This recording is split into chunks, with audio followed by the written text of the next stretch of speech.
Deuteronômio, capítulo 29, versículo 29.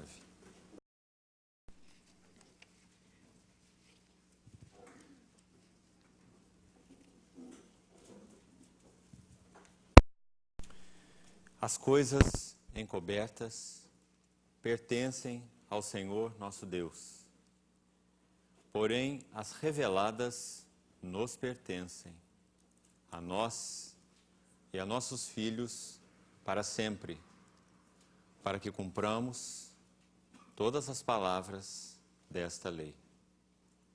As coisas encobertas pertencem ao Senhor nosso Deus, porém as reveladas nos pertencem, a nós e a nossos filhos para sempre.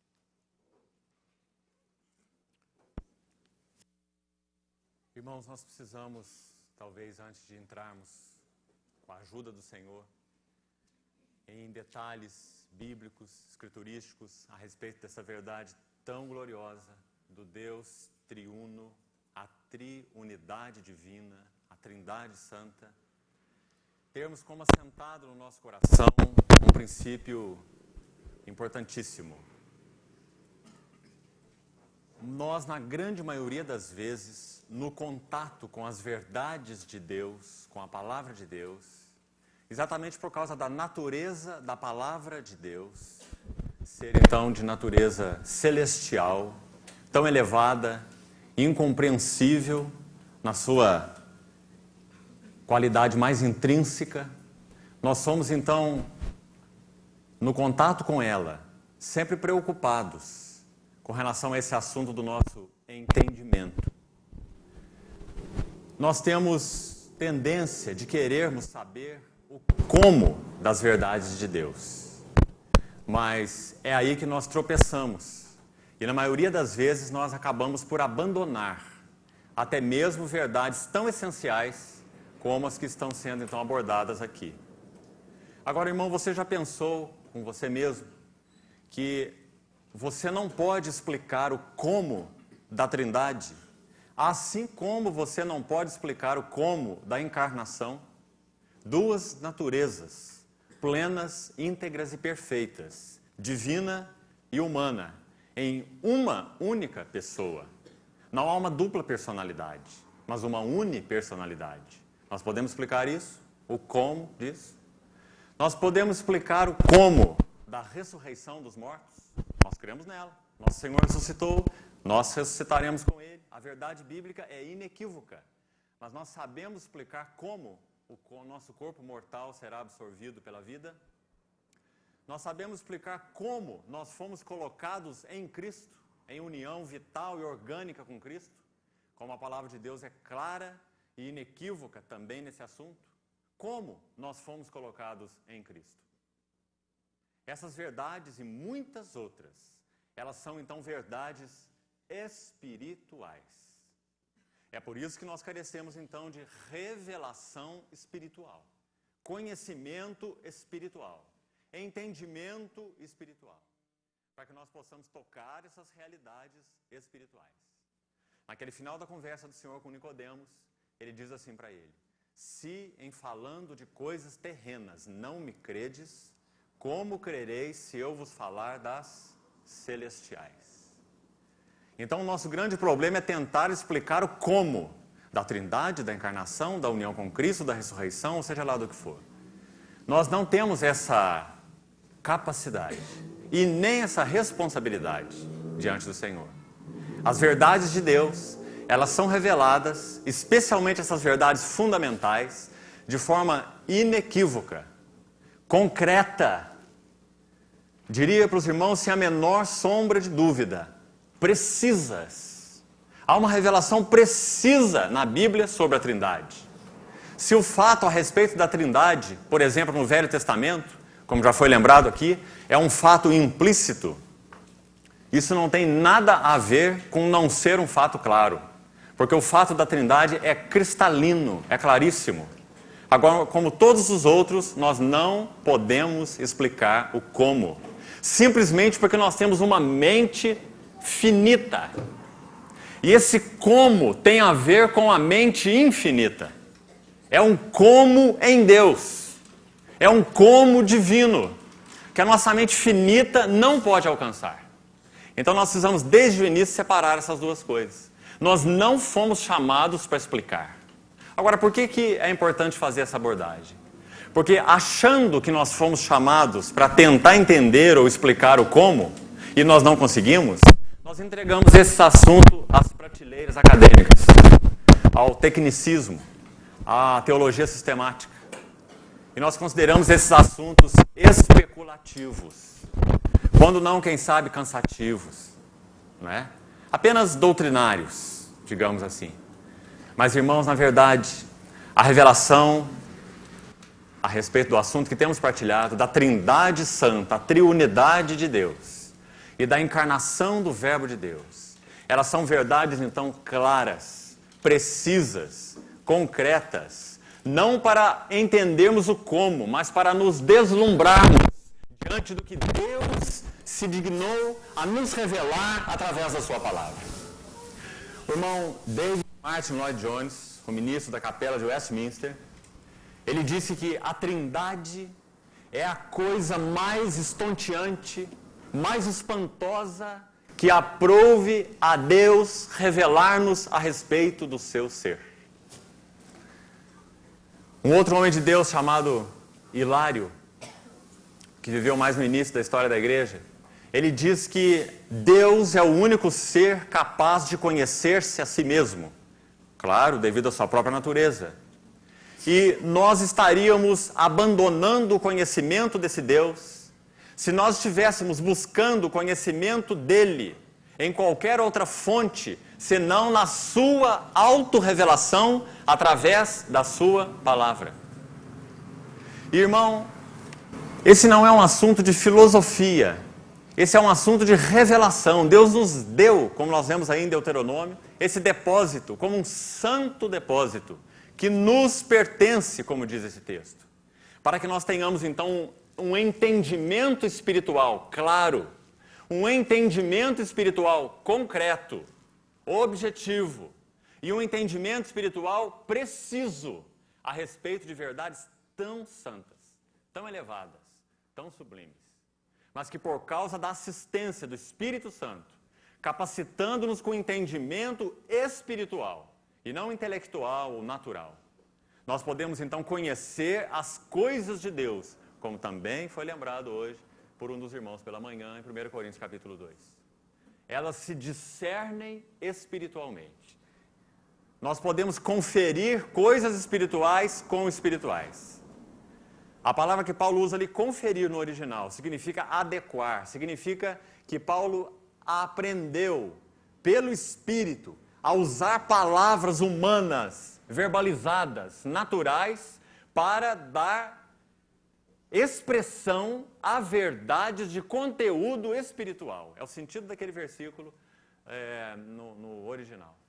Conferindo coisas espirituais com espirituais. É como se Paulo dissesse, nós temos, por habilitação do Espírito, capacidade de proferir palavras, ainda que humanas, limitadas, mas que tem a capacidade de refletir verdades que então seriam insondáveis. Os irmãos já pensaram nesse privilégio? Verdades que seriam insondáveis podem ser proferidas por palavras espirituais, como Paulo diz em 1 Coríntios 2. Então, irmãos, nós não podemos de forma nenhuma considerar esse assunto de outra forma que não assim. Pense sobre isso. Leve isso diante do Senhor. Não deixe que Satanás iluda você. Se você não vai explicar o como, eu te diria que você não vai explicar o como de nenhuma verdade de Deus. Porque esse como toca a sua própria essência espiritual. Não há como explicar o como. Mas então nós fomos chamados para nos deslumbrar diante do que Deus falou a respeito de si mesmo. E nós recebemos então pela fé, pela capacitação do Espírito, que gera em nós fé. Essa capacidade de receber o que é de Deus. Fé. Não é? Crer, unir-se, aderir-se, confiar, lançar-se sobre fé. Nós temos então essa capacidade espiritual pela graça, nos dada por Deus, para que nós possamos então tocar essas verdades de conteúdo e de escopo espiritual e nos deslumbrarmos. Qual o resultado disso para as nossas vidas? adoração, alegria, realmente um deslumbramento do espírito e da alma, segurança, adoração, prostração, rendição, não é? Porque nós podemos discernir espiritualmente. Então que nós não confundamos essas coisas. Nós iremos tocar em coisas aqui sem dúvida nenhuma, inexplicáveis, não é? Assim como são todas as outras verdades, como já disse. Então guarde o seu coração dessa forma. Não deixe sua mente especular. Você não vai chegar a uma conclusão. Se nós pudéssemos colocar o nosso Deus em uma mesa de cirurgia e dissecá-lo e escrutiná-lo completamente, nós o lançaríamos fora após esse escrutínio. Porque tudo que nós podemos conhecer perfeitamente, absolutamente e completamente é menor do que nós. Não é? Nós não podemos colocar Deus na mesa de cirurgia. Deus só pode ser conhecido por Ele mesmo. Mas aprove a Ele falar a respeito dEle. Aprove a Ele dizer para nós quem Ele é. Havendo Deus outrora falado muitas vezes e de muitas maneiras aos pais pelos profetas. Nesses últimos dias nos falou pelo Filho. Então, irmãos, no Filho nós temos esse depósito do falar de Deus. Claro. Nós vamos então entrar em alguns textos. Com a ajuda do Senhor. E examinarmos esse assunto da Trindade. Até onde o Senhor nos conduzir nessa noite, textos do Velho Testamento, textos do Novo Testamento, definições precisas, como eu disse, claras, sem margem de dúvida, sem margem de erro, porque, irmão, esse não é um assunto encoberto. Eu diria para os irmãos, se nós fôssemos abordar, quem sabe, o assunto do arrebatamento, nós teríamos algumas dificuldades. Nós poderíamos falar do impacto espiritual dessa verdade, o espírito de arrebatamento, que é na verdade o que importa. Mas nós teríamos dificuldade também no como do arrebatamento. E muita dificuldade. Teríamos dificuldade também no quando do arrebatamento. Teríamos dificuldade no processo do arrebatamento. Não é? Isso não é claro nas Escrituras. Por isso nós temos capacidade de nos acolher e acolhermos as diversas opiniões, com inclusividade a respeito desse assunto, que não é um assunto inequívoco na palavra. O fato do arrebatamento o é, mas não o como, não o quando, não o processo em si, não é? Mas não é assim com relação à Trindade. As verdades com relação à triunidade de Deus são claras, precisas, muito bem administradas pelo Espírito através dos apóstolos do Velho Testamento, os profetas do Velho Testamento e os apóstolos e santos do Novo Testamento. Então que o Senhor nos ajude, assista-nos com esse entendimento espiritual, como também foi lembrado hoje pela manhã. Essa é uma das notas principais, sem dúvida nenhuma, das orações de Paulo, quando ele ora pelos irmãos. Que ele vos conceda sabedoria e entendimento espiritual. Espírito de sabedoria e revelação no pleno conhecimento dele. Olha a palavra que Paulo usa. Espírito, porque não é conhecimento de origem intelectual e natural, espírito de sabedoria e de revelação no pleno conhecimento, uma palavra que Paulo gostava muito, importada lá do seu uso grego, filosófico, epignosis, conhecimento absoluto, pleno, né? Pleno conhecimento dele. Os irmãos já pensaram que nós temos essa capacidade? É claro, não é conhecermos tudo a respeito do ser de Deus, como eu já disse. Nós teremos toda a eternidade para estarmos conhecendo o nosso Deus e nunca o esgotaremos. Se há alguma coisa que não vai haver na eternidade é monotonia. Nós estaremos descobrindo e conhecendo a Deus. Nós teremos um ciclo, digamos que vicioso na eternidade. Estaremos conhecendo, contemplando, conhecendo, adorando e servindo. E contemplo mais, conheço mais, adoro mais e sirvo mais. Não é? Essa é a revelação de Apocalipse. Seus servos o contemplarão, o verão, contemplarão a sua face, o servirão. Nas suas frontes estará escrito o nome dele. Quanto mais o conhecermos, mais o teremos que conhecer. Quanto mais o conhecermos, mais o adoraremos, mais o serviremos. Assim, irmãos, hoje esse processo já se cumpre pela assistência do Espírito Santo. Então vamos às Escrituras, com a ajuda do Senhor, para que nós possamos então contemplar a beleza do Senhor nessa revelação tão maravilhosa da triunidade de Deus. Vamos abrir nossas Bíblias em Provérbios, capítulo 30. Provérbios, capítulo 30.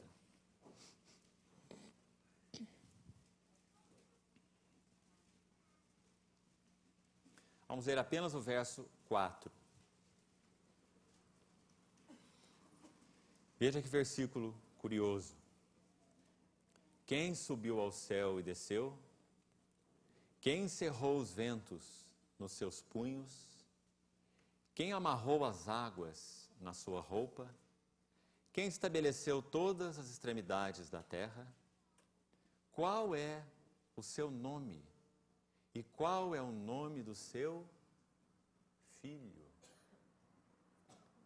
Dize-me, se é que o sabes. Irmãos, interessante essas palavras de Agur, filho de Jaque, de Massá. Porque no contexto, se nós lermos esse texto, nós vamos ver que as perguntas aqui só podem ser respondidas com o nome, com a palavra Deus. Porque o final do verso 3, ele diz assim: não aprendi a sabedoria e não tenho o conhecimento do santo, com letra maiúscula. Então o verso 4 começa a falar deste santo, que é Deus, não é? É ele quem governa e administra essas situações colocadas no verso 4, não é? Mas há uma pergunta muito impressionante aqui. Diz qual é o nome dele e qual é o nome do seu filho. Irmãos, essa verdade a respeito da triunidade de Deus. E aqui eu diria para os irmãos que nós vamos tocar de forma mais específica nessa relação entre o Pai e o Filho. Já que o Espírito Santo será tratado, se assim o Senhor permitir, numa outra situação vindoura, se assim o Senhor conceder, como um alicerce específico. O Espírito Santo, como nós vimos ontem, dentro daquela série de alicerces. Então, abordaremos mais especificamente esse assunto sobre o Espírito Santo. Vamos falar mais especificamente sobre essa relação entre o Pai e o Verbo, o Pai e o Filho. Irmão, essa relação, como também já foi lembrado pela manhã, ela está implícita em muitos textos do Velho Testamento. E claramente, então, explícita nos textos do Novo Testamento, com muita precisão, como também foi lembrado pela manhã. Desde Gênesis, se os irmãos abrirem a palavra lá, você vai ver que no capítulo 1, quando o nosso Deus diz assim: façamos o homem, a nossa imagem, façamos plural, nossa plural, imagem singular. Não as nossas imagens, porque Deus só tem uma imagem. O ser triuno de Deus se expressa através da segunda pessoa dessa triunidade, o Logos, o Verbo de Deus. Por isso ele é chamado Logos. Se o Senhor permitir, nós iremos estudar isso com mais detalhes daqui a pouco. Por isso, imagem no singular. Façamos plural, como que um conselho da Trindade dentro de si mesma. Façamos o homem a nossa, plural, imagem singular. Conforme a nossa, plural, semelhança singular. Porque só há uma imagem e semelhança em Deus. Essa imagem e semelhança é o seu verbo, o seu logos. E é exatamente esse o sentido de logos. Então, irmãos, nós temos que começar por aí. Esse texto de Provérbios está citado apenas para que você veja que de forma curiosa mesmo e impressionante, esta verdade de Deus e do Filho de Deus, ela está embutida no Velho Testamento em diversos textos, até mesmo em um texto como esse, tão específico, falando a respeito do Filho do Santo, com letra maiúscula, não é? O Filho do Santo. Agora, irmãos, há textos mais impressionantes no Velho Testamento que eu acho importante nós gastarmos um pouquinho de tempo com eles. Por exemplo, se você abrir Deuteronômio capítulo 6. Abra, por favor, sua Bíblia nesse texto. Deuteronômio capítulo 6. Esse é um texto muito impressionante. Deuteronômio 6, 4. O que diz esse texto? Ouve, Israel, o Senhor nosso Deus é o único Senhor. Irmãos, quando Deus deu a sua revelação para aquela nação, naquele tempo, única nação monoteísta da face da terra naquele tempo. Todas as outras nações eram politeístas, eram pagãos, não é? Adoravam deuses de tudo quanto é nome, de tudo quanto é tipo. não é? Criaturas, elementos da natureza. Quando Deus deu essa revelação a um povo específico, o povo de Israel no Velho Testamento, essa era então, se tornou a revelação central na relação de Deus com o seu povo. Deus se mostrou para aquele povo como sendo único Deus. Não há deuses. Há apenas um único Deus. Esse Deus que escolheu o povo de Israel para se relacionar com ele. Que privilégio. O nome Yahvé é o nome de Deus quando se coloca em aliança. O nome aí não é Elohim. O nome aí não é El Shaddai. O nome aí é Yahvé, que é o nome de Deus quando ele se coloca em aliança com o seu povo. Esse texto é conhecido pelos judeus até o dia de hoje, recitado por eles, dentro do judaísmo, como sendo o Shema. Você já ouviu falar no Shema? Esse versículo no hebraico, ele se coloca assim: Shema Israel. Ouve Israel. Yahvé Elohenu. Yahvé Ehad. Yahvé Elohenu. Nosso Elohim, nosso Deus. Jeová, nosso Deus. Jeová, é. Yahvé Ehad. Agora, essa palavrinha hebraica, transliterada para o português, E-X-A-E-C-H-A-D. Ehad. Essa palavra usada no hebraico é muito impressionante, então, a maneira como o Espírito Santo fez o uso dessa palavra. Porque ela é uma palavra que significa mas que sugere, que implica em pluralidade. Há uma outra palavrinha hebraica, e a palavra seria Yashed, transliterada do hebraico para o português. Y-A-C-H-E-D. Yashed. Essa palavra significa único, que não admite pluralidade. Para citar um exemplo para os irmãos. Gênesis 2. Quando o Senhor criou Eva, a partir então de Adão, trouxe a mulher ao homem. Gênesis 2, se não me engano, verso 22 diz assim, 22 a 24, aquele contexto, diz assim: por isso deixará o homem pai e mãe, e se unirá à sua mulher, e se tornarão os dois, o quê? Uma só carne. São dois ou são um? São um e são dois, não é? São dois, mas são um. São um, mas são dois. A palavra hebraica ali é Ehad, Echad. Porque é a mesma palavra usada na confissão monoteísta de Deuteronômio 6:4. O que você acha? Que o Espírito Santo fez isso aleatoriamente? Por que o Espírito Santo não usou a palavra Yashed? Significa um que não admite pluralidade. Por quê? Porque em Deus há uma triunidade de pessoas. Então, irmão, que coisa mais impressionante. Você vê que no próprio cerne da revelação monoteísta, você encontra o senso de pluralidade em Deus. Né? Então, embora nós não vamos gastar muito tempo com isso, nós só temos uma reunião nesse assunto, mas eu queria lançar algumas sementes para que o apetite dos irmãos seja despertado. E você possa, pela graça do Senhor, se determinar a estudar esse assunto. Graças a Deus, até mesmo em português, nós temos tido tão bom material nesse assunto. Nós temos mesmo que eu citei aqui, de Martin Lloyd Jones, uma excelente obra em português, Deus o Pai, Deus o Filho, Deus o Espírito Santo. Nós temos alguns bons manuais de teologia sistemática dentro desse assunto, de Charles Hodge, de Louis Berkhoff. Você devia examinar esse assunto quando chegar na sua casa. Se debruçar sobre esse assunto, estudar a Trindade por toda a Bíblia. E você vai ver, quem sabe concordar com o que disse Martin Lloyd Jones. A coisa mais espantosa que aprove a Deus revelar sobre si mesmo. Então, irmãos, há diversos textos. Gênesis, os profetas Malaquias, Provérbios já citei, Miqueias, Isaías, Ezequiel, diversos textos, Malaquias mesmo, Zacarias, em que você vê a trindade, a triunidade de Deus embutida.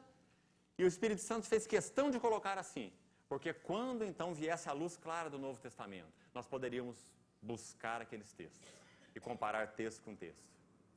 E nós então saberíamos que aquela não era uma revelação nova de Deus, mas ele estava apenas se mostrando mais claramente naquilo que ele então já tinha falado. Vamos olhar mais um texto, Miqueias capítulo 5, versículo 2. Miqueias capítulo 5. versículo 2.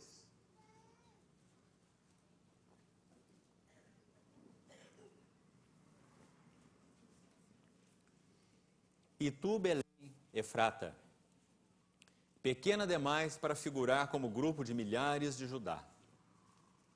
De ti me sairá o que há de reinar em Israel, e cujas origens são desde os tempos antigos, desde os dias da eternidade. Nós não precisamos fazer esforço nenhum, porque o Espírito Santo já fez isso para nós, para interpretarmos esse versículo à luz do Novo Testamento. Porque se você for lá em Mateus capítulo 2 e também em João capítulo 7, você vai ver que o Espírito Santo mesmo usou esse versículo e interpretou como se referindo ao Senhor Jesus, ao Messias, não é?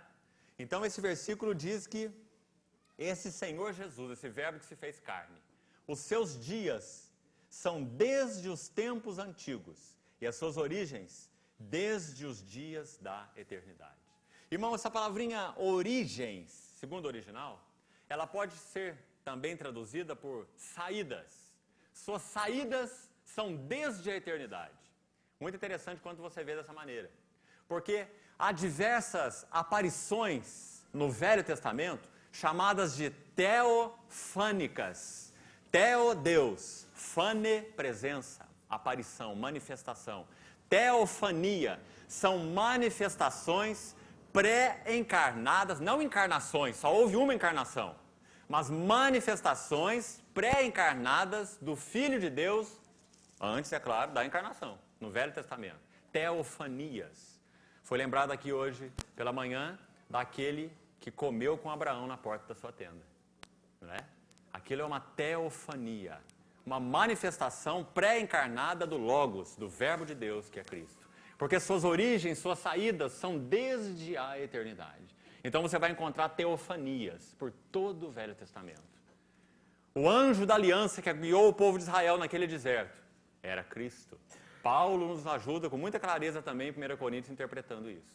A pedra espiritual que os seguia, o manjar espiritual do qual eles comeram. O anjo com A maiúsculo, o anjo da aliança.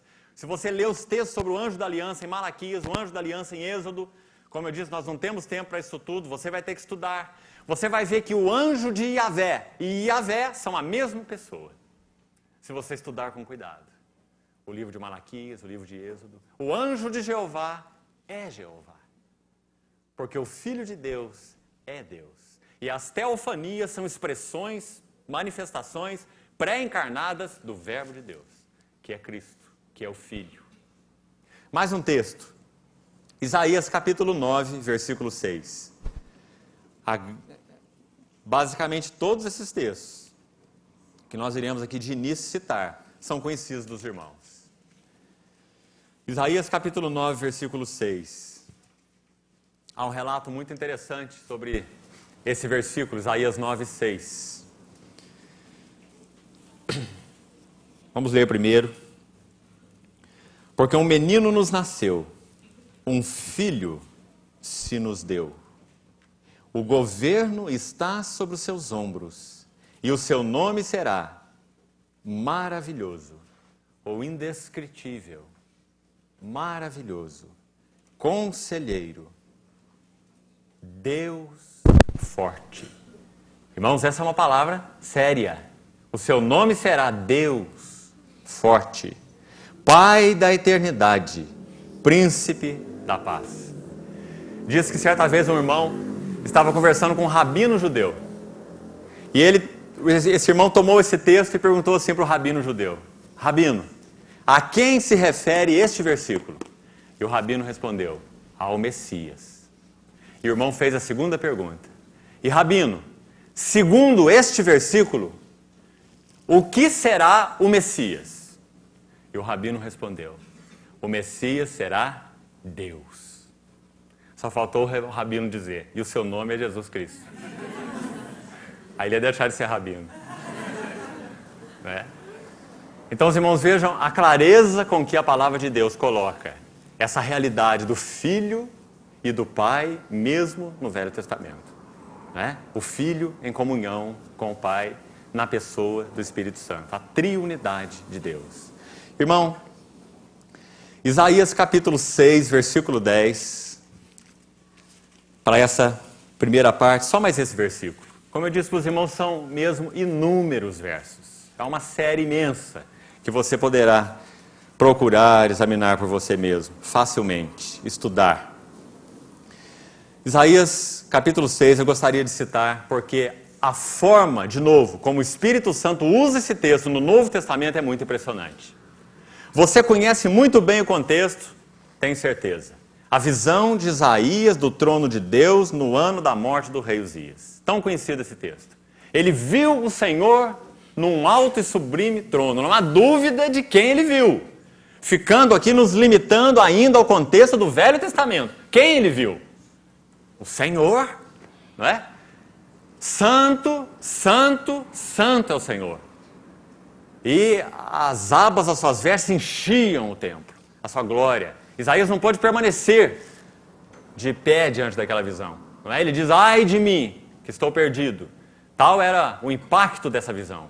O Santo de Israel. Santo, santo, santo. Agora, irmão, versículo 10 diz assim. Versículo 9. Então disse ele, vai e diz a esse povo, ouvi, ouvi e não entendais. Vede, vede, mas não percebais. Verso 10, especificamente. Torna insensível o coração desse povo, endurece-lhes o ouvido, fecha-lhe os olhos e etc. Veja que esse versículo, vá comigo agora, por favor, em João capítulo 12, como o Espírito Santo faz interpretação dessa passagem, desse contexto, dessa visão. Veja que coisa impressionante. João capítulo 12, a partir do verso 37, para que você tenha o contexto. João 12, 37. E embora tivesse feito tantos sinais na sua presença, na presença daquele povo, não creram nele. Vamos pegar então o sujeito de quem está sendo abordado aqui, não é? Segundo o verso 36, é o Senhor Jesus. Jesus disse essas coisas e retirou-se, ocultando-se deles. Termina assim o verso 36. Então está falando de Jesus, não é? Muitos não creram nele, Jesus. Agora veja bem, verso 38. Para se cumprir a palavra do profeta Isaías. Senhor, quem creu na nossa pregação e a quem foi revelado o braço do Senhor. Esse é Isaías 53, não é? E depois, por isso não podiam crer, porque Isaías também disse, cegou-lhes os olhos, endureceu-lhes o coração, para que não vejam com os olhos, não entendam com o coração, se convertam e sejam por mim curados. Esse é o texto de Isaías 6, versículo 10, que nós acabamos de examinar lá. Agora, olha a interpretação do Espírito Santo. Verso 41.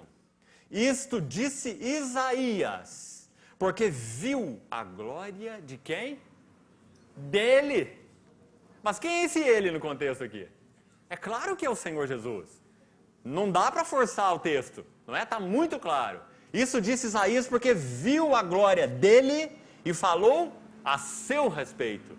É por isso que o apóstolo Pedro, lá na sua epístola, 1 Pedro capítulo 1, ele diz assim que o Espírito de Cristo estava nos profetas do Velho Testamento, quando eles profetizavam e inquiriam qual era a ocasião e quais as circunstâncias oportunas indicadas pelo Espírito de Cristo que nele estava, quando eles davam testemunho dos sofrimentos referentes a Cristo e as glórias que lhe seguiriam. Você já viu esse texto? Abra lá, por favor. 1 Pedro, capítulo 1. 1 Pedro, capítulo 1. Versículos de 10 a 12. Confira aí na sua Bíblia. O Espírito de Cristo, versículo 11, que neles estava, os profetas do Velho Testamento, que deram testemunho dos sofrimentos referentes a Cristo. Final do verso 11, 1 Pedro 1:11. E sobre as glórias que os seguiriam. Por isso que João diz que Isaías falou a respeito dele. Não só falou a respeito dele, mas que Isaías viu a glória dele. Então, irmão, bastam esses textos por enquanto, para que nós vejamos que o Logos de Deus, o Verbo de Deus, é a pessoa na qual o Deus triuno é expressado. Por isso que nós não temos aquele conceito estratificado de Deus, como também foi lembrado pela manhã. Você não irá ver na Nova Jerusalém O Deus Pai mais velho, o Deus Filho mais novo e o Deus Espírito Santo como, quem sabe, até nenhuma pessoa, não é? Uma atmosfera que paira sobre os dois ali, impessoal, não é? Essa não é a visão que nós teremos na Nova Jerusalém. Apocalipse 21 que diz que nós veremos o Cordeiro como uma lâmpada, onde você, que não pode enxergar a eletricidade, pode ver a luz, não é? E ser iluminado por ela, embora não veja a eletricidade. Assim o Cordeiro é a sua lâmpada e a glória de Deus a iluminou, a Nova Jerusalém.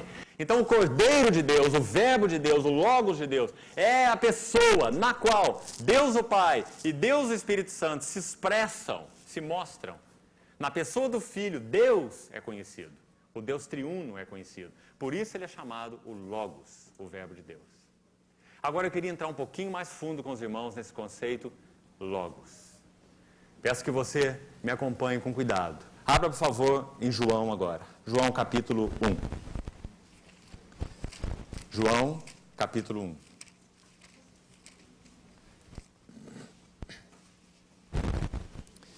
Versículos 1 e 2.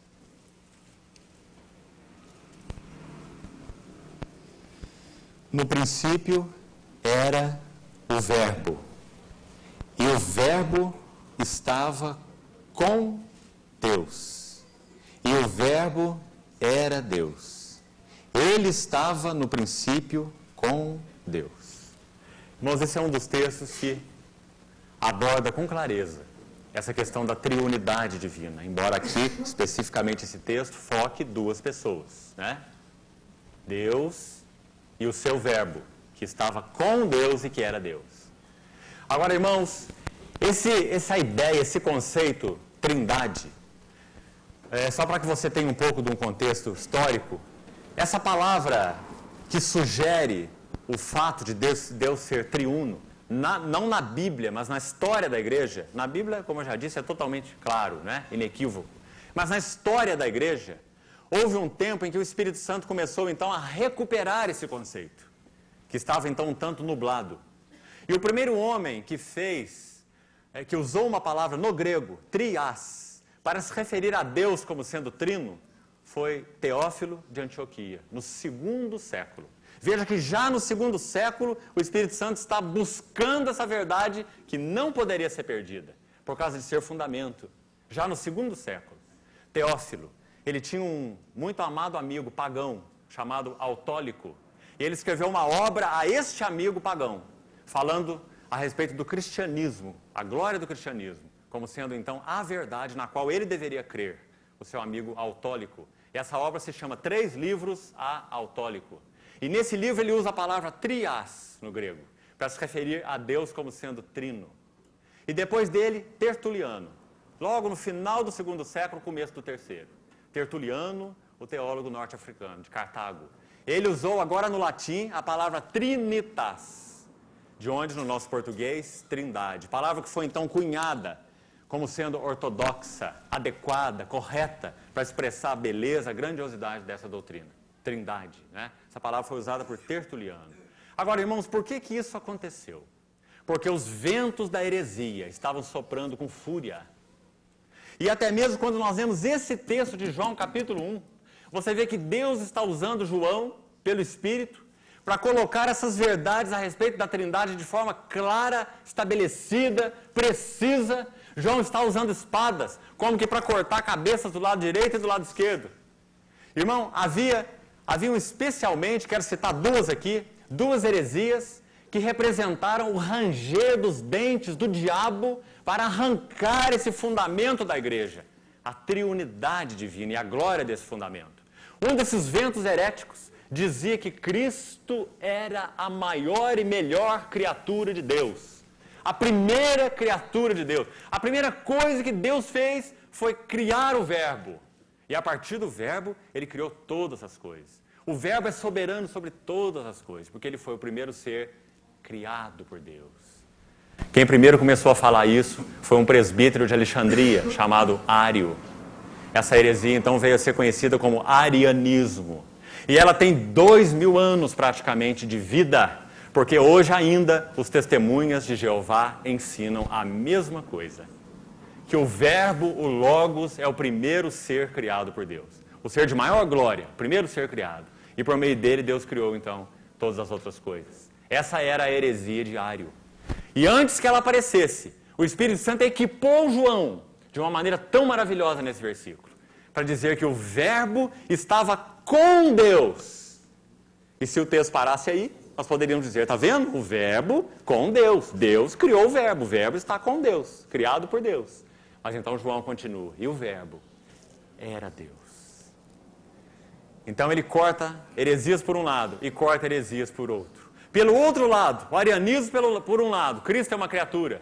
Por outro lado, uma heresia chamada monarquianismo, ou modalismo, que dizia essa história de pai, filho, nomes, modos de manifestação. No Velho Testamento, ele se manifestou como pai. Nos Evangelhos, ele se manifestou como filho. Deus, esse mesmo Deus. E depois, a partir do Pentecostes, ele se manifesta como Espírito Santo. São modos de manifestação de Deus. E é claro que isso é uma heresia. Porque Pai, Filho e Espírito Santo não são modos de manifestação. São pessoas divinas. Que coexistem eternamente. Que interagem. Que habitam uma dentro da outra. Que se interhabitam e se interpenetram. Irmãos, essa é a glória do ser de Deus. Não há solidão em Deus. Deus tem um Filho eterno, não criado, mas gerado. Esse conceito de geração eterna é um conceito incompreensível para nós. Porque exatamente como eu disse no início, nós somos finitos. Tudo para nós que é gerado é igual a ser criado, porque passa a ter um começo. Não é assim? No sentido natural? Quando algo é gerado, ele passa a acontecer. Não é? Ele tem o seu começo, porque nós somos imersos no tempo, finitos. Mas Deus é infinito, Deus é ilimitado, Deus é eterno. Nada em Deus teve começo e nem tem fim. Então esse conceito de geração do Filho de Deus pelo Pai é um conceito incompreensível pela nossa mente finita. Não é? Mas é uma verdade bíblica incontestável. O Pai gerou o Filho. O que faz do Pai Pai? Exatamente isso. O Pai não é gerado. O Pai não é unigênito, o Pai é quem gera. O Pai é ingênito. E Ele gera o seu Filho é unigênito. Geração é uma característica que pertence ao Filho, por isso Ele é o Filho. O Pai não foi gerado, o Filho foi gerado. O Espírito Santo não foi gerado. O Espírito Santo procede do Pai para o Filho e do Filho para o Pai, segundo o ensino de João 14 e 16. Não é? Então, o que designa, o que distingue o Espírito Santo como uma pessoa divina é que o Espírito Santo é procedente. Ele procede do Pai para o Filho e procede do Filho para o Pai. Sabe como Agostinho tentou explicar isso de uma maneira muito linda? Agostinho dizia assim, o Pai é o amante, o Filho é o amado e o Espírito Santo é o amor. Só que é claro que isso não explica a Trindade. Porque o amante é uma pessoa, o amado é uma outra pessoa, mas o amor é um atributo. O amor não é uma pessoa. Mas o Pai interage com o Filho e interhabita no Filho através de uma terceira pessoa distinta, que procede do Pai para o Filho e do Filho para o Pai, o Espírito Santo. Não é? Então, irmão, nós só teríamos, segundo Agostinho mesmo, eu queria citar para você, uma analogia. Penso eu, a minha maneira de ver. Mas, quem sabe, palpável. Para nós, quem sabe, tentarmos vislumbrar a grandiosidade dessa maravilhosa relação triuna. E Agostinho diz assim, que Deus imprimiu a sua imagem em diversos seres criados.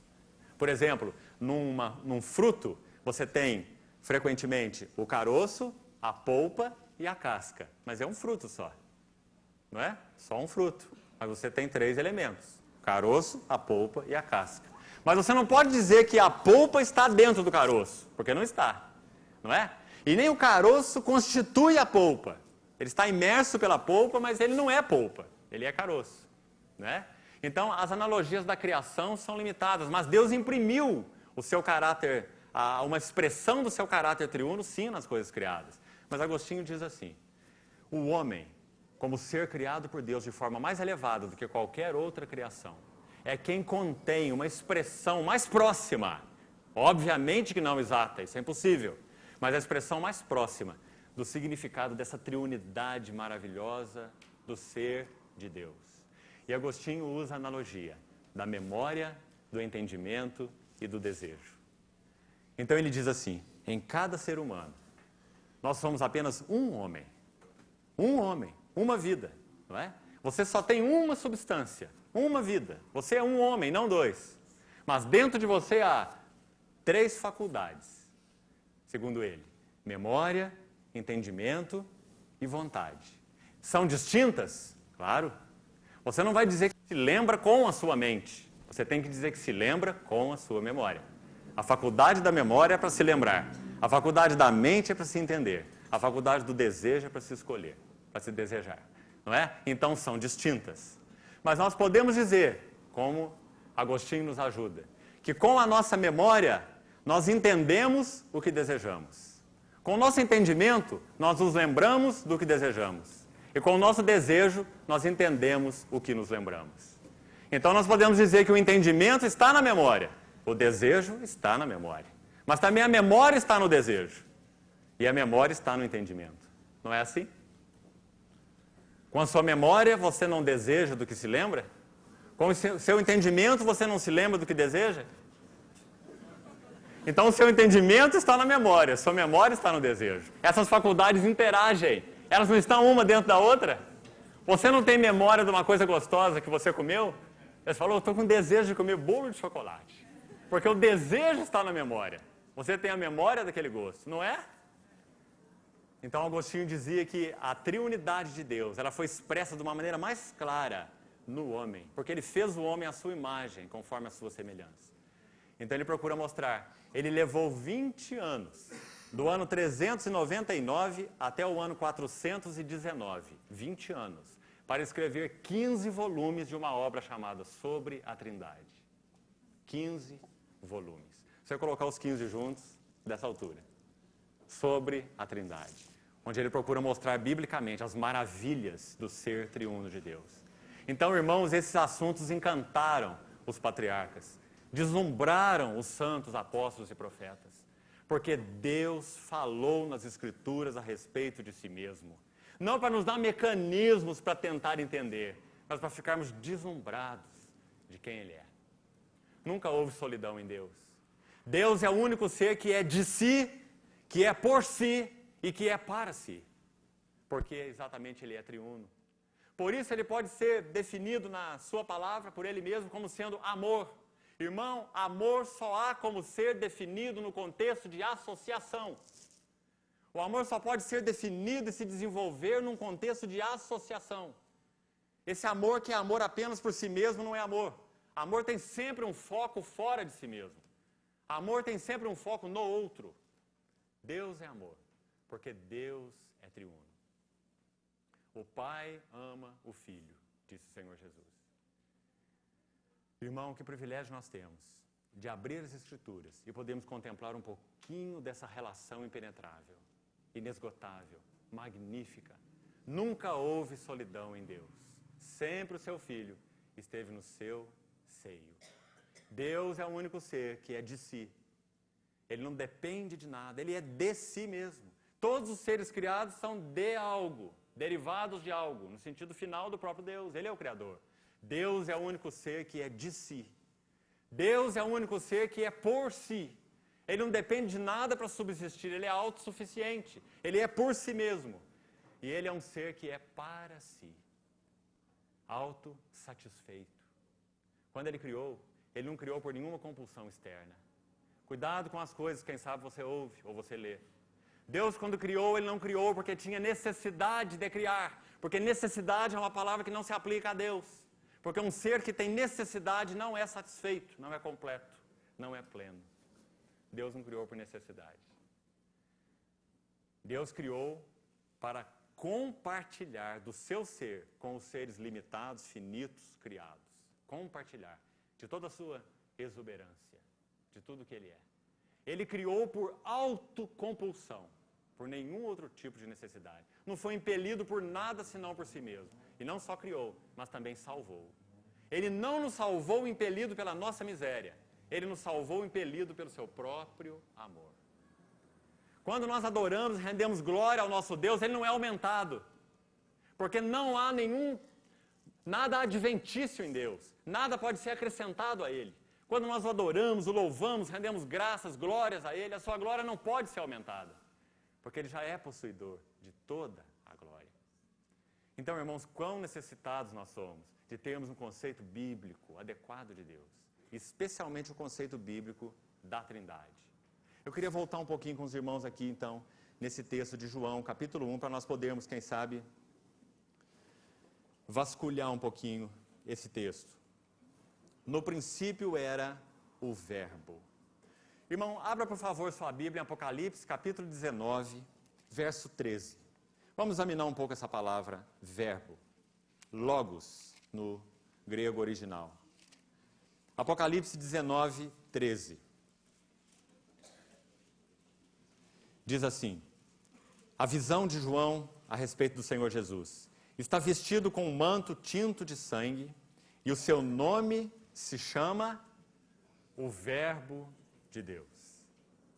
João escreveu o livro de Apocalipse antes do seu evangelho e antes das suas epístolas, pela ordem cronológica. Apocalipse foi o primeiro livro de João, na ordem cronológica, tá certo?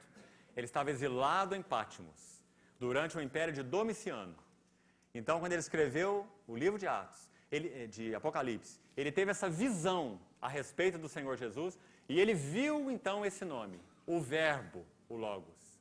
E ele usa esse nome lá no seu evangelho, pelo Espírito Santo, aplicando esse nome então uma vez mais ao Filho de Deus. Agora, irmãos, nós precisamos entender um pouquinho desse contexto, para podermos, quem sabe, contemplar a beleza disso. O Espírito Santo é sempre providencial. Ele nunca age intempestivamente, por causa da sua onisciência. Conhece o fim antes do começo. 4 séculos, mais ou menos, antes do apóstolo João usar essa palavra logos, o Espírito Santo já estava providencialmente cozinhando essa palavra na panela de pressão da cabeça dos filósofos. O primeiro homem a usar essa palavra foi Heráclides, um filósofo de Éfeso, 4 séculos antes de Cristo. Ele usou a palavra logos. Para que essa palavra é usada? Quando, irmãos, quando no 4º século o pensamento grego sofreu uma guinada, o pensamento grego antes do 4º século era um pensamento mais mitológico. Você se lembra dos escritos de Homero, né? A Ilíada, todo aquele escrito a respeito de deuses e deusas. O pensamento grego era mitológico. A partir do século IV antes de Cristo, o pensamento grego se tornou mais racional. As pessoas começaram a procurar usar a mente para compreender o universo. Então você tem aqueles grandes nomes, Tales de Mileto, Anaxímenes, tantos filósofos dessa época. E esse Heráclides, que usou essa palavra logos, com isso ele queria dizer essa ordem, essa harmonia, essa beleza que há por trás de todas as coisas criadas. O sol nasce ali no mesmo ponto e se põe ali no mesmo ponto, segue o mesmo curso. As estações se cumprem de uma maneira ordenada, correta, com um propósito definido. E por aí vai. O movimento dos astros. Então, eles usaram essa palavra logos para denominar uma mente, mesmo que impessoal, na cabeça deles, é claro, dos filósofos. Uma mente impessoal que estava por trás de toda essa beleza, de toda essa ordem. Se há tanta ordem, se há tanta beleza, tem que haver um arquiteto por trás, uma mente por trás. Mesmo que ela não seja uma mente pessoal, como eles entendiam, né? Eu me lembro de uma historiazinha interessante, que um menininho fez uma maquete muito bonita do sistema solar. Muito precisa, muito bonita. E levou essa maquete para o professor, que tinha dado uma aula sobre a grande explosão do Big Bang, a partir do qual, então, todas as coisas foram criadas. E ele levou essa maquete para o professor. O professor ficou impressionado, disse assim, mas que coisa linda. Quem que fez? E o menino respondeu assim, ninguém. Foi uma explosão que deu lá em casa. E a maquete apareceu.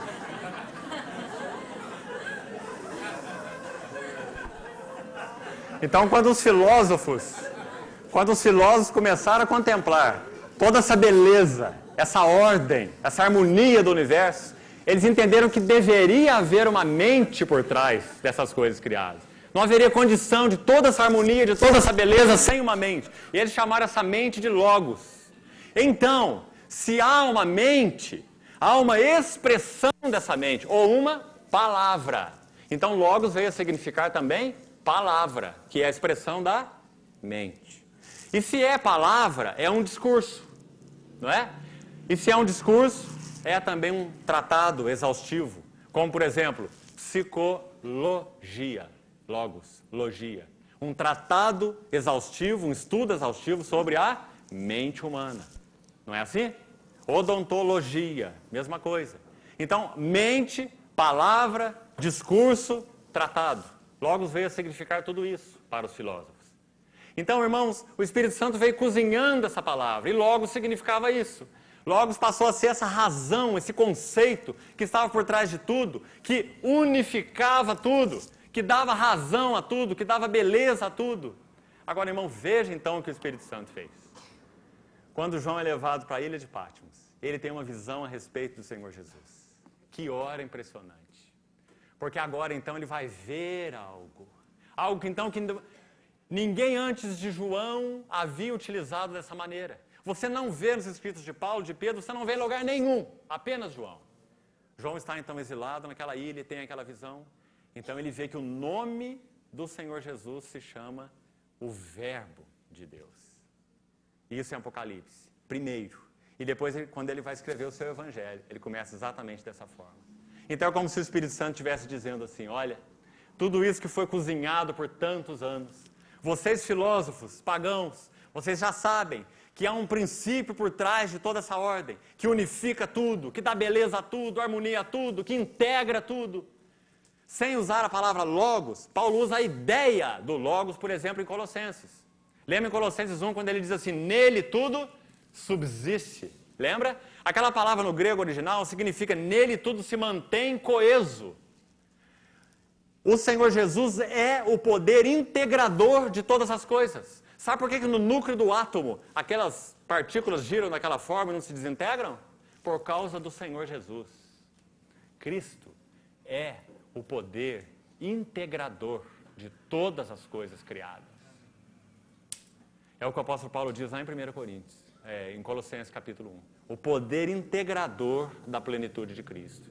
Então, é como se o Espírito Santo estivesse dizendo, olha, esse princípio que vocês veem que tudo unifica, que a tudo dá harmonia, razão, destino, curso, esse não é um princípio, essa é uma pessoa. É o Verbo de Deus, é o Filho de Deus. Depois ele vai prosseguir no seu Evangelho dizendo, esse Verbo, assunto se o Senhor permitir para amanhã, se fez carne.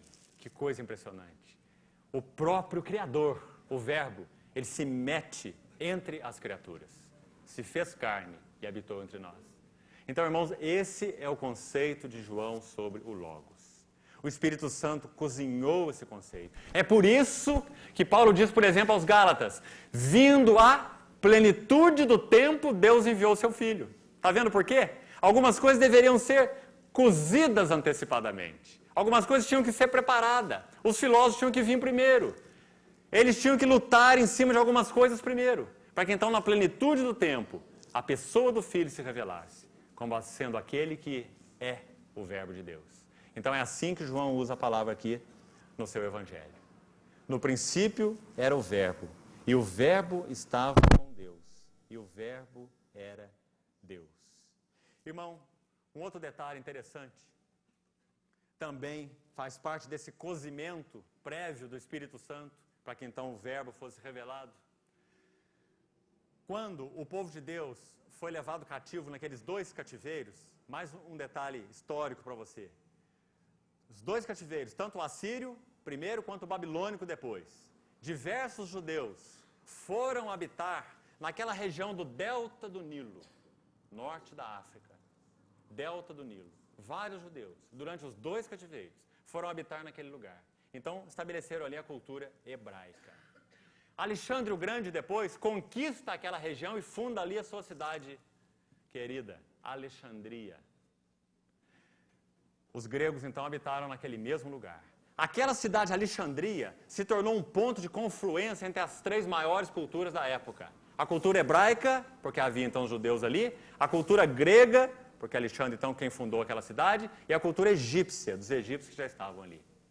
Então o Senhor usou algumas pessoas, houve um judeu chamado Aristóbulo, que começou a tentar fazer uma ponte entre a cultura hebraica, porque ele era um judeu, e a cultura grega, ou seja, entre o que os hebreus chamavam de a sabedoria, com S maiúsculo, lembra de Provérbios 8? E o que os gregos chamavam de logos, verbo. Então Aristóbulo foi o primeiro a tentar fazer essa ponte, como que dizendo, olha, o que vocês chamam de logos é o que nós hebreus chamamos de sabedoria. Então a partir dele você vê outros como Fênio e o famoso Filo de Alexandria, conhecido na história, contemporâneo do Senhor Jesus, conhecido como pai da interpretação alegórica, né, do Velho Testamento. Então, eles foram fazendo essa ponte. E, irmãos, você vê essa ponte na palavra de Deus com uma clareza e uma beleza muito interessante. Quero citar para os irmãos rapidamente um exemplo. Gênesis 1:1 foi citado pela manhã. Começa assim, no princípio criou Deus. João capítulo 1, nós acabamos de ler, começa mais ou menos da mesma maneira. Só que dá um passo para trás de Gênesis. No princípio, não criou Deus, né? Não começa com a criação de Deus, mas no princípio era o verbo. Então é um princípio fora do tempo, não é?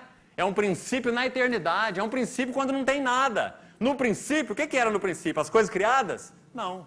No princípio era o verbo. Não havia nada. Havia Deus, o Pai, Deus o Filho, Deus o Espírito Santo. No princípio era o verbo. E o verbo estava com Deus e o verbo era Deus.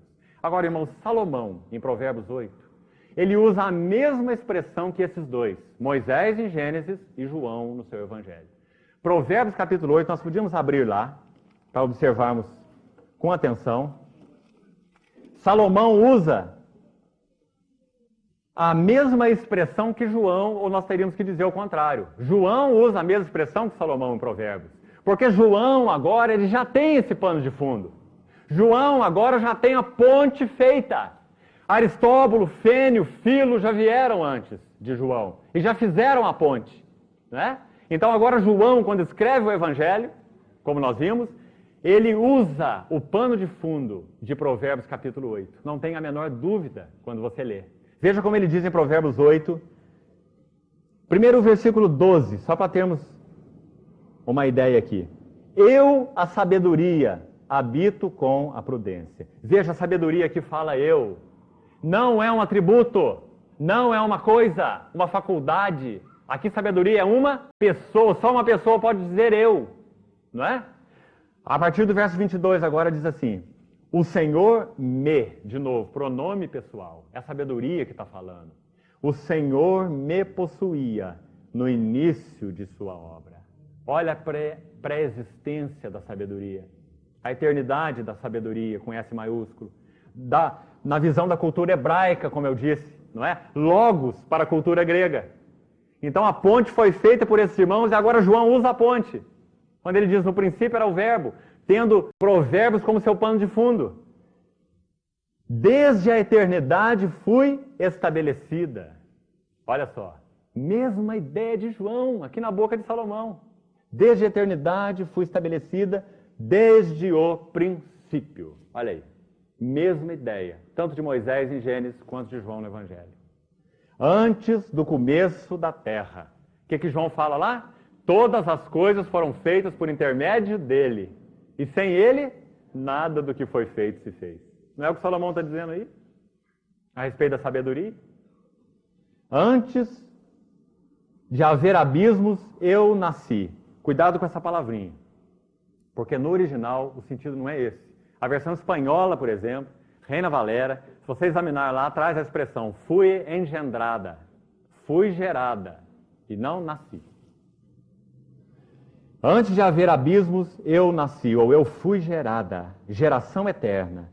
Ainda antes de haver fontes carregadas de águas, antes que os montes fossem firmados, antes de haver outeiros, eu nasci.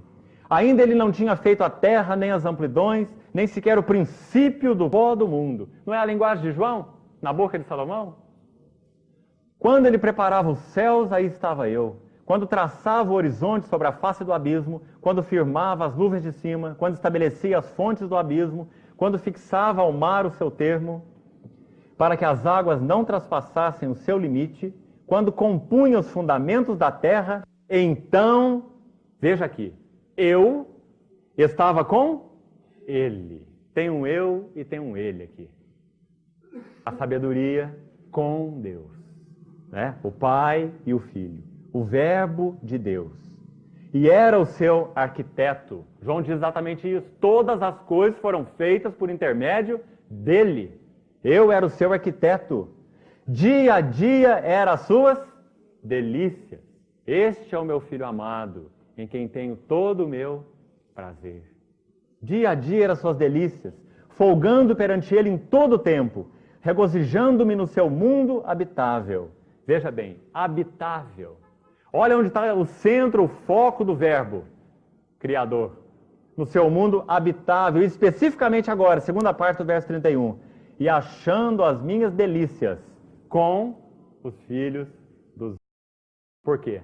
Porque esse verbo iria se meter entre os filhos dos homens. O verbo se fez carne e habitou entre nós.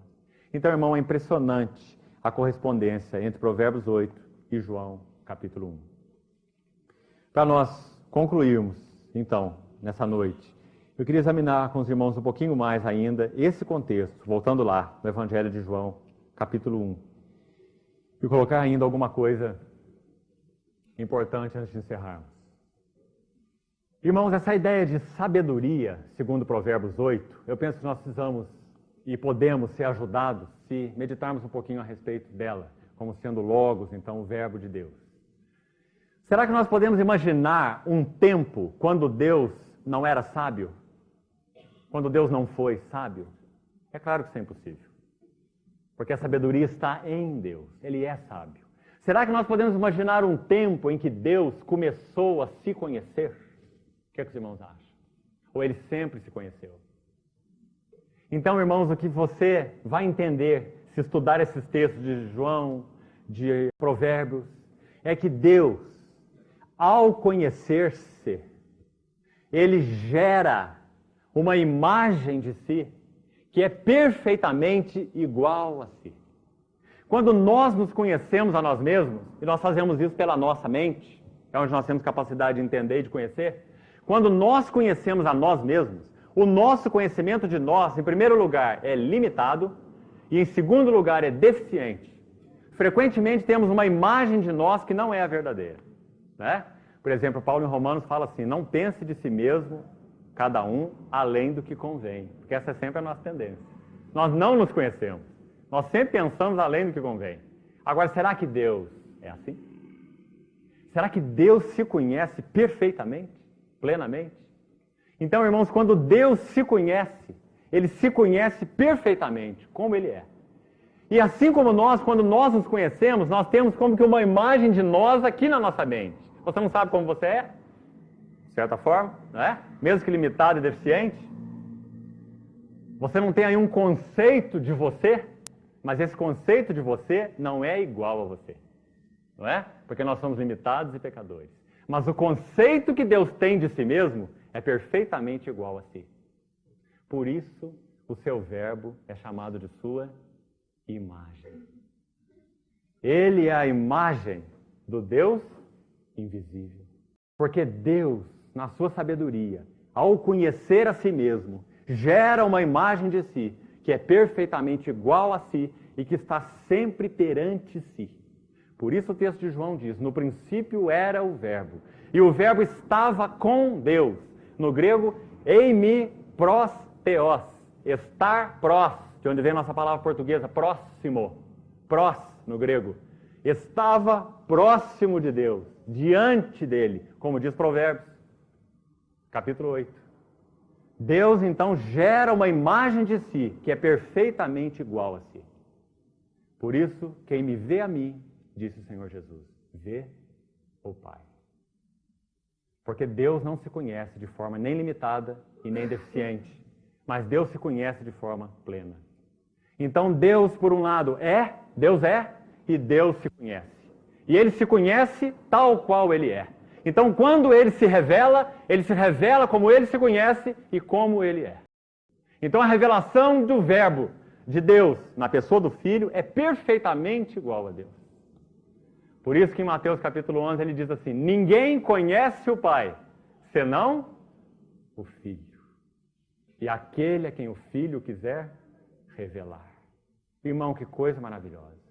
Esse é o Verbo de Deus. Essa é a imagem do Deus invisível. Hebreus capítulo 1 diz assim: Ele é o resplendor da glória e a expressão exata do seu ser. Uma outra palavra complicada, porque no grego a palavra é hipóstase. No latim a palavra é substantia. Essas palavras são diferentes. Porque o Senhor Jesus não é a expressa imagem da substância de Deus. Ele é a expressa imagem da subsistência do Pai. Significa que o Pai revela a sua pessoa subsistente na pessoa subsistente do Filho, de tal forma que ninguém vê o Pai. Nós vemos a pessoa do Pai que subsiste no Deus triuno através da pessoa subsistente do Filho, que é o Logos, que é o Verbo. Quem me vê a mim, vê o Pai. Expressa imagem do seu ser, caráter da hipóstase do Pai. Caráter, todo mundo sabe que é um caráter, uma impressão, não é? Um caráter. O Senhor Jesus é o caráter, é a expressão exata, perfeita da hipóstase, da subsistência do Pai. Ele é o resplendor da glória e a expressa imagem do seu ser. Irmãos, esses são alguns textos que nos mostram com bastante clareza que nesse Deus eterno subsistem três pessoas. Para a gente concluir, eu quero te dar mais um conceito também para você levar para casa e meditar. Na teologia medieval, durante a Idade Média, João de Damasco, ou João Damasceno, um homem de Deus, ele usou uma palavrinha de uma forma muito precisa para procurar explicar um conceito da trindade divina de uma forma maravilhosa. E essa palavrinha também grega se chama pericoresis divina. Os latinos transportaram essa ideia usando a palavra circumcessio, ou circuminseção, para dizer o que está na periferia inserido para dentro. Circumincessio. E os gregos pericoresis. Deixa eu explicar essa ideia, ela é simples de entender. Peri significa o quê? Ao redor. Coresis, derivado da palavra grega coreia, que significa dança. Então, peri, ao redor. Coreia, dança. Pericoresis, dança ao redor. E esse irmão, então, chamava o movimento interno da trindade de dança da divindade. Por quê? Porque se você ler João 14, verso 10, verso 21, verso 23, examine depois, João 14 e depois João 16. Leia com cuidado esses dois capítulos, João 14 e João 16. Você vai ver o Senhor dizendo assim: não crês tu que eu estou imerso no Pai. E o Pai está em mim. É claro que nós não conseguimos explicar o como disso. É impossível. Não é? Eu estou no Pai, o Pai está em mim. Então esse irmão usou essa palavra pericorese para expressar essa dança da divindade. Ele dizia assim: nas pessoas divinas nós temos uma perfeita interhabitação e interpenetração. Onde um está, os três estão. Em cada pessoa, são três pessoas, em cada pessoa habita toda a essência, toda a divindade. Não é um terço da natureza de Deus para cada pessoa. Toda a essência habita em cada pessoa. Por isso o Espírito Santo é Deus. Jesus Cristo é Deus, o Filho é Deus e o Pai é Deus. Porque toda a essência está em cada pessoa. E cada pessoa está dentro das duas outras. Interhabitam e interpenetram. Então, irmãos, essa palavrinha, pericoresis, foi usada para explicar esse conceito. A ideia foi trazida de uma dança grega. Aquela dança na qual se faz dois círculos, um interno, outro externo. Enquanto um círculo gira para um lado, o círculo externo gira para o outro lado. Você já viu essa dança grega? E num dado momento da dança, as pessoas param e o círculo de fora levanta os braços assim e abraça o círculo de dentro. Então ele usou essa palavra, essa dança chamada pericoresis, para expressar o interrelacionamento entre as pessoas da divindade. Então, irmãos, o que há em Deus é plena satisfação, é plena realização.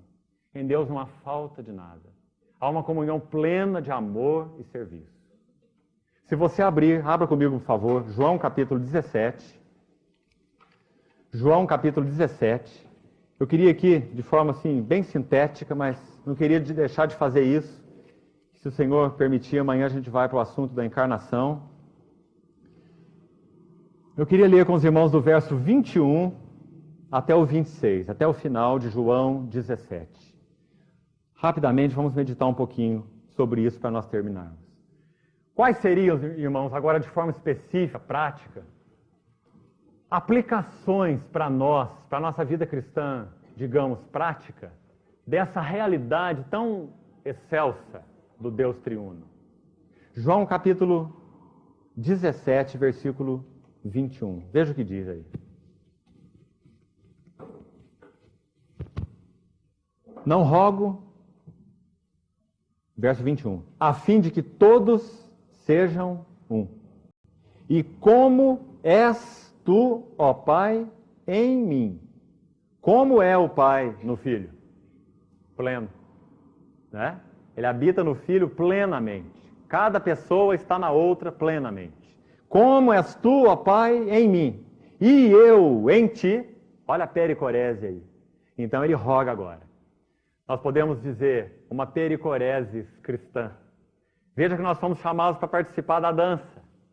Como se o Senhor tivesse, então, através da encarnação do Verbo e da crucificação do Verbo naquela cruz, e agora me entenda com cuidado, porque nós nunca seremos divinizados, nós nunca iremos participar da essência da Trindade, porque senão nós nos tornaríamos deuses, não é? Então, apenas usando uma linguagem metafórica, quando o Verbo de Deus foi rasgado na cruz do Calvário, quando aquele soldado abriu o seu lado com uma lança, é como se então essa pericorese, essa roda da dança divina, estivesse se aberta para que nós pudéssemos vir dançar com ele. Então no versículo 21 ele diz assim, a fim de que todos sejam um. Esse é nós. Mas qual é o modelo? Como és tu, ó Pai, em mim e eu em ti. Pericoresis eterna. Também sejam eles em nós. Não é? Nós somos chamados para participar desta vida, desta plenitude, desta alegria, desta comunhão. Lembra como João fala no comecinho da sua primeira epístola?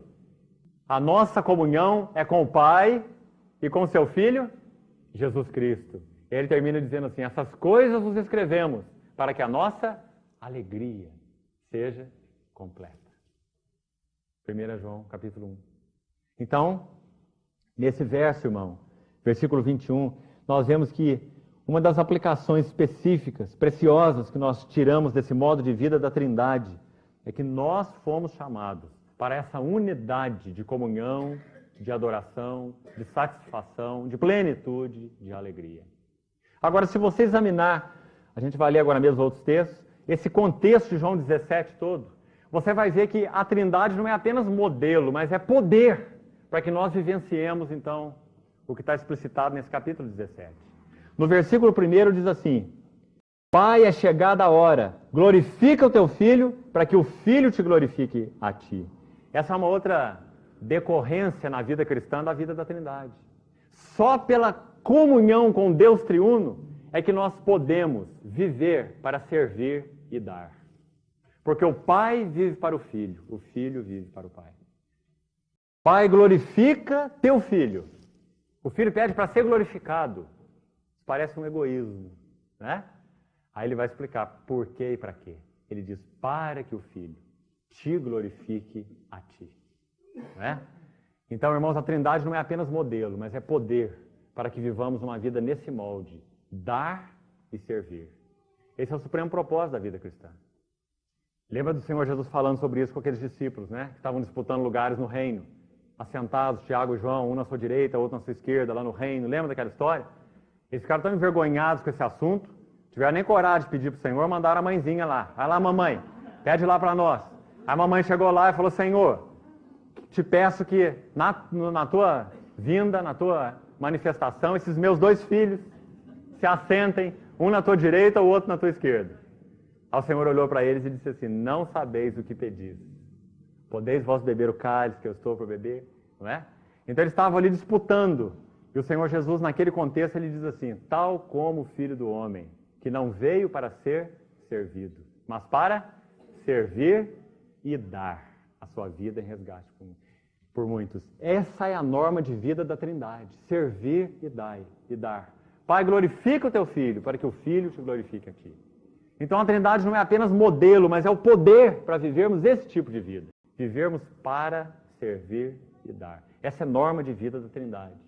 Mas, irmão, nesse mesmo contexto você vai ver uma outra coisa. O Pai era para o Filho o seu foco de obtenção de identidade e de significado. Isso é verdadeiro na Trindade e tem que ser verdadeiro em nós. Nós só podemos obter identidade para as nossas vidas e significado para as nossas vidas na comunhão com Deus triuno. Foi assim com o Filho, é assim conosco. A face do Pai era a fonte de identidade para o Filho e fonte de significado. Essa é a norma de vida da Trindade, da mesma maneira para conosco. E se você lê o contexto, eu não vou fazer que o nosso tempo já está avançando muito, de João 17, especialmente os versos 21 até 26. Também Efésios 4. Você vai ver um último detalhe, que a Trindade, ela é modelo e poder para nós vivermos uma vida de diversidade na unidade e de unidade em diversidade. O pensamento teológico de Paulo, todo ele era trinitário. Hoje de manhã foi lido o texto de Efésios 4. Há um só Deus e Pai de todos, um só Senhor Jesus Cristo, um só Espírito, não é? Todo o pensamento de Paulo é trinitário, toda a teologia de Paulo é trinitária. Então, quando ele escreve Efésios 4, ele vai falar sobre a unidade na diversidade. Há muitos ministérios, mas há um só corpo. 1 Coríntios 12, ele diz a mesma coisa. Há diversidade de realizações, mas o Espírito é o mesmo. Nós nunca aprenderemos a viver verdadeira unidade sem o poder da comunhão da Trindade. Nunca saberemos expressar verdadeira diversidade sem o poder da comunhão da Trindade. Ou nós tendemos a nos perder no todo, ou nós tendemos a nos considerar melhor do que o todo. Então a Trindade é o modelo e o poder para vivermos unidade na diversidade. Na Trindade você tem pessoas distintas, mas uma unidade. Unidade na diversidade. Então, irmão, quanto mais você examinar esse assunto, mais você ficará deslumbrado. O quanto aprove a Deus falar a respeito do seu ser, de quem Ele é. E quanto o nosso coração encontra regozijo, adoração, alegria, segurança, em termos sido chamados para a contemplação desse Deus e para a participação nesta norma de vida. Essa pericorese divina, que pela graça nos incluiu. O Senhor nos abençoe. Amém. Pai, nós entregamos a Ti esse tempo que passamos juntos, pedindo ao Senhor que venha-nos, através de sabedoria, revelação e entendimento espiritual, falar-nos um pouco mais de quem o Senhor é. Falar-nos um pouco mais da Tua gloriosa pessoa, de tal forma que o nosso coração seja conquistado, nossa alma experimente o verdadeiro deslumbramento de pertencermos a Ti e de termos sido chamados para a comunhão do Deus triuno. Pedimos ao Senhor que assente a Tua palavra no nosso coração e possa, Senhor, explicar espiritualmente essas coisas que só podem ser entendidas espiritualmente. Obrigado pela habilitação do Espírito Santo que habita em nós. Nós confiamos em Ti e entregamos totalmente esse assunto nas tuas mãos. Em nome de Jesus. Amém. Amém.